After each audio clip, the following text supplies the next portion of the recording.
At 4:15 in the afternoon, a lookout aboard a converted passenger liner spots smoke on the horizon, and within minutes, the smoke resolves into the silhouette of a German pocket battleship, 11-inch guns and all, bearing down on 37 merchant ships with nothing standing between them and her except one old ship armed with guns that were already considered obsolete during the First World War. The captain of that old ship has roughly two choices: turn and run, and maybe save his own crew, or point his bow straight at the enemy and by the convoy behind him every single minute he can. He chooses the second one, and he knows exactly what it's going to cost. This is the story of HMS Jervis Bay, and if you've never heard of her, you're not alone, because this is one of those moments in the Second World War where the bravest thing anyone did wasn't a victory. It was a deliberate, fully informed decision to lose on purpose so that other people could live. Let's go back to the morning the decision had to be made. By November 1940, Britain was running its entire war effort on a supply line across the Atlantic, and Germany knew it. The country could not feed itself, fuel its factories, or arm its own military without ships crossing that ocean week after week, which is exactly why Germany had built warships and submarines, whose entire purpose was to make that crossing as deadly as possible. Lose enough convoys and Britain doesn't need to be invaded. It simply runs out of the things a modern country needs to keep fighting. Convoy HX-84 was one link in that chain. 37 merchant ships loaded with fuel, steel, grain, and timber, sailing from Halifax and Bermuda toward Liverpool. Convoys this size were usually given proper naval escorts, but in 1940, the Royal Navy simply didn't have enough warships to go around, and HX-84s to Canadian destroyers had already peeled off partway across the ocean, heading back to refuel, leaving the convoy with a single ship standing guard. That ship was HMS Jervis Bay, a 14,000-ton passenger liner that had spent most of her career carrying immigrants and cargo to Australia before the Admiralty bolted 8 old 6-inch guns onto her deck and called her an armed merchant cruiser. She was never built to fight. She was built to carry people comfortably across an ocean, and somebody had simply strapped weapons to her because Britain didn't have anything better to spare, and didn't have the luxury of leaving a convoy unguarded either. Her captain was Edward Fagan, a career Royal Navy officer who, by every account from the men who served under him, took the job of protecting his convoy personally rather than as a procedure to follow. Before this voyage even began, he had reportedly told his officers that if they ever ran into real trouble, he intended to take the ship in as close to the danger as he possibly could, rather than hold back at a safe distance. Nobody on board that ship had any illusions about what 8 First World War deck guns could do against a modern German warship. They simply hoped they'd never have to find out. On the afternoon of November 5th, they found out. A German seaplane, launched earlier from the pocket battleship Admiral Scheer, had already spotted the convoy from the air and reported its position back. The Scheer, under Captain Theodor Crank, was one of the most feared raiders at sea, carrying 6 11-inch guns alongside a full secondary battery, built specifically to outrun anything strong enough to fight her, and outgun anything fast enough to catch her. Against 37 defenseless cargo ships and one elderly armed liner, she wasn't hunting. She was simply collecting dot at around 4:30 that afternoon. The convoy's lookout spotted smoke to the north. Minutes later, there was no mistaking what was coming toward them. The convoy commodore gave the order to scatter, and Jervis Bay's crew watched the merchant ships around them begin breaking formation in every direction, desperately trying to put distance between themselves and a warship that could outrun nearly all of them anyway. Fagan had a choice in that moment that most captains never have to make so cleanly. He could keep Jervis Bay with the fleeing ships and try to survive.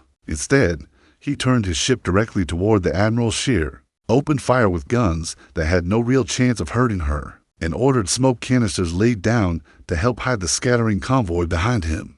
I think this is the part of the story people skip past quickly, because it sounds like a simple act of heroism, and it was.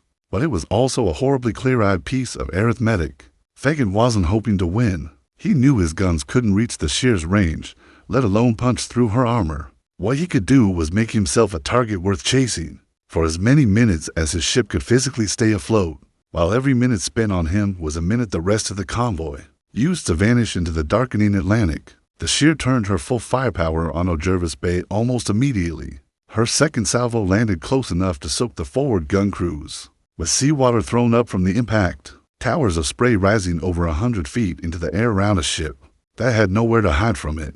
The third salvo found the ship directly. Shells that each carried roughly 2.5 tons of explosive began tearing through Jervis Bay's superstructure one after another, faster than her crew could keep up with the damage. Men were killed at their gun positions in seconds, some of them simply gone before the rest of the crew even registered what had happened beside them. Fires broke out across the deck and spread because there was no way to fight them. While still under fire, communication between the bridge and the gun crews broke down as the wiring burned through, leaving men firing whatever guns still worked without orders, simply because stopping wasn't something anyone on that ship seemed willing to consider. At some point during the engagement, Fagin himself was badly wounded, his arm torn open by shrapnel, and according to the men who were there, he stayed on the bridge directing the fight anyway, because someone had to keep doing it for as long as the ship was still moving. For roughly 20 minutes, Jervis Bay absorbed everything the Admiral Scheer could throw at her.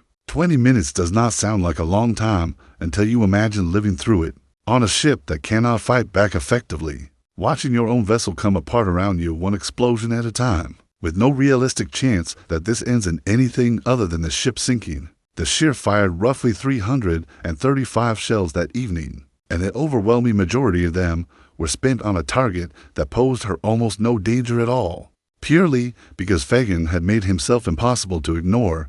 Eventually, there was nothing left to fight with. Jervis Bay, ablaze from one end to the other, listing badly, finally rolled and went down bow first into the Atlantic. She took more than half her crew with her, somewhere above 180 men out of roughly 254, who had sailed with her that morning.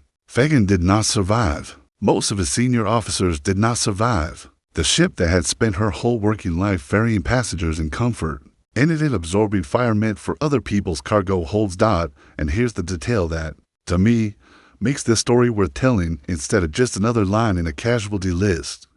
It worked. While Admiral Scheer spent her ammunition and her daylight sinking one outdated armed liner, the merchant ships of HX-80 were scattered far enough into the darkness that Crank could only catch a handful of them afterward.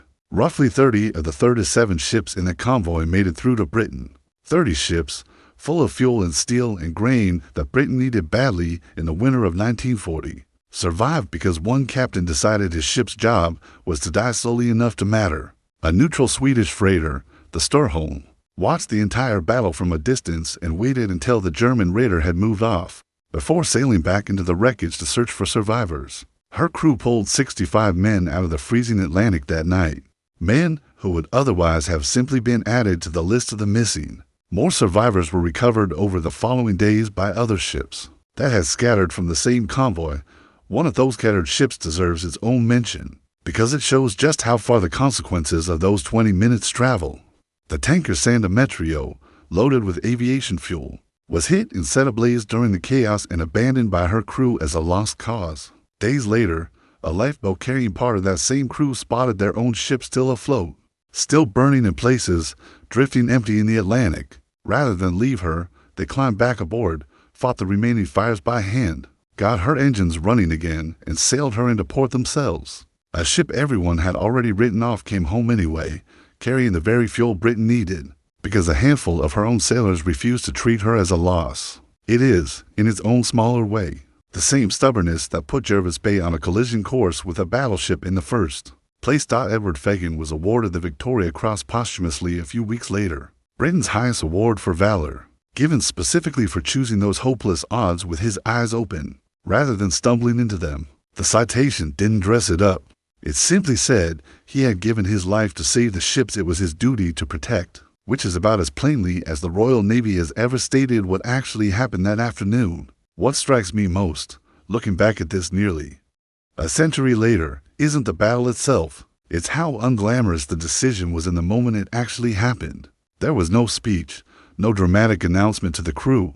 Fagin simply pointed his ship the wrong way, toward the enemy instead of away from it, because that was the only version of his job that still made sense once the convoy was in danger. Most of the men below decks probably understood what that course change meant before anyone explained it to them. Admiral Scheer sailed on afterward, continuing her raiding cruise through the South Atlantic for months, sinking other merchant ships before eventually slipping back to Germany in the spring of 1941. Without ever having been caught by the Royal Navy forces sent out to hunt her down, she survived the war right up until April 1945, when she was finally destroyed in port during an Allied bombing raid. Sitting still and undefended in exactly the way Jervis Bay's convoy had once been, Jervis Bay never got that kind of ending. She went down in under half an hour, on a stretch of cold ocean with no name most people would recognize today, doing a job no passenger liner had ever been designed to do, and doing it without hesitation once the moment actually arrived.